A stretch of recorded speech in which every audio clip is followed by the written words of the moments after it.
U-Haul rental. Hey everyone, welcome back to our channel. In today's video we are going to discuss what U-Haul services are and how we can apply for it, so make sure to watch the video till the end.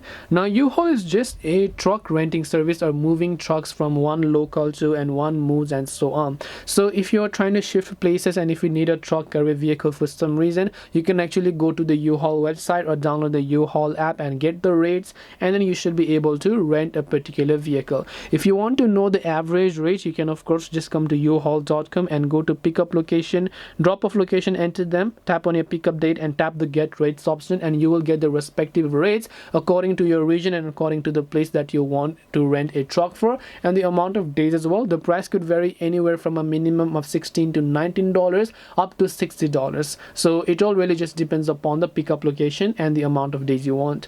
So hope this video was very helpful. If you have got any questions, feel free to leave them down below. Thank you for watching till the end and see you in the next video.